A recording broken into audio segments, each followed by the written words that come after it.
Hi അസ്സലാമു അലൈക്കും. എന്താ പറയുക, സുഖമല്ല എല്ലാവർക്കും.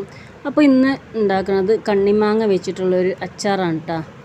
അപ്പോൾ നിങ്ങളൊക്കെ വിചാരിക്കും ഇപ്പോഴെന്താ കണ്ണിമാങ്ങാന്ന്. കണ്ണിമാങ്ങ അച്ചാറിട്ട് കുറച്ച് ദിവസം കഴിക്കണേ, പക്ഷേ ഞാൻ വീഡിയോ അപ്ലോഡ് ചെയ്തിട്ടില്ലേന്ന്.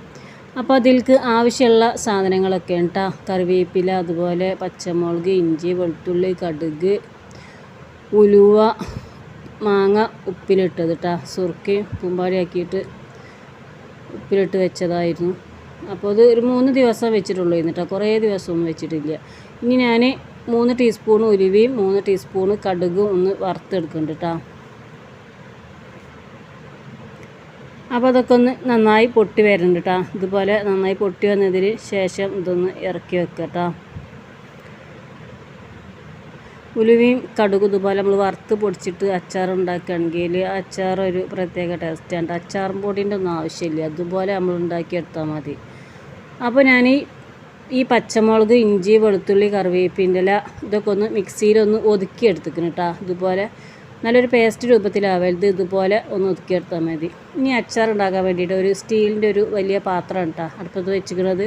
അതിലേക്ക് ഞാൻ ഒരു 4-5 ടീസ്പൂണോളം നല്ലെണ്ണ ഒഴിച്ച് കൊടുത്തിക്കണം. അച്ചാറുണ്ടാക്കുമ്പോൾ നമ്മൾ എണ്ണയിലാണല്ലോ അച്ചാർ ഉണ്ടാക്കുക, ഓയിലും പൊളിച്ചിടണം, നമുക്ക് അച്ചാറിന് ടേസ്റ്റ് ഉണ്ടാവില്ല.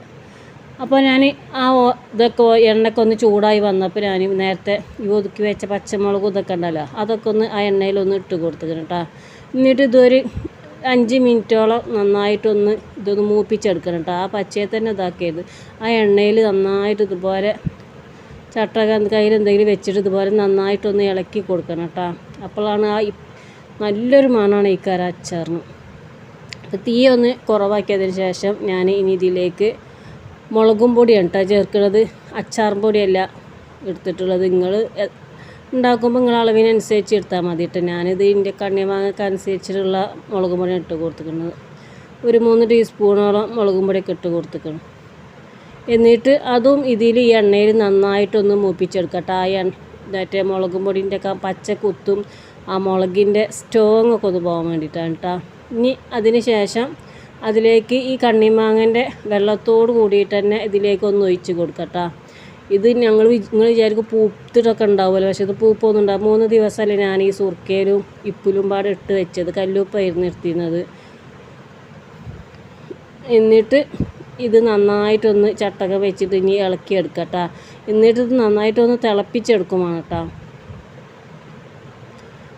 നമ്മൾ സുർക്കയാണെന്ന് പറഞ്ഞിട്ട് കാര്യം, സുർക്ക നമ്മൾ പച്ചവെള്ളം തന്നെയാണല്ലോ, അപ്പോൾ അത് കാരണം നന്നായിട്ട് വെട്ടി തിളക്കണം.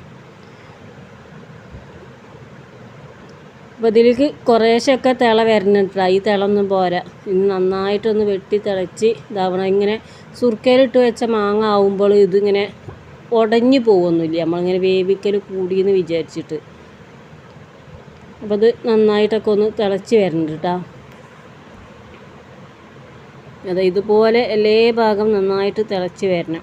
അതിന് ശേഷം ആണ് ഇതിലേക്ക് ഞാൻ നേരത്തെ വറുത്ത് വെച്ചിരുന്ന 2 സാധനം ഉണ്ടല്ലോ, ഉലുവയും കടുകും, അതൊന്ന് മിക്സീൻ്റെ ജാറിലൊന്ന് പൊടിച്ചിട്ട് ഇതിലേക്ക് ഇട്ട് കൊടുത്തിക്കണം കേട്ടോ. അത് ഇടലും ഇളക്കണ മുന്നായിട്ട് തന്നെ തീയും ഒന്ന് ഓഫാക്കണം കേട്ടോ. ഇനി ഇത് ചൂടാറിയതിന് ശേഷം കുപ്പിയിലേക്ക് ഒന്ന് ആക്കി വെക്കട്ടോ. അപ്പോൾ ഈ രീതിയിൽ നിങ്ങളെല്ലാവർക്കും ഒന്ന് ഉണ്ടാക്കി നോക്കിയിട്ടാ. ഈ വീഡിയോ നിങ്ങൾക്ക് ഇഷ്ടപ്പെടുകയാണെങ്കിൽ ഒന്ന് ലൈക്ക് ചെയ്യുക, ഷെയർ ചെയ്യുക, സബ്സ്ക്രൈബ് ചെയ്യുക. ഇനി അടുത്തൊരു വീഡിയോയിൽ കാണാം. അസ്സലാമു അലൈക്കും.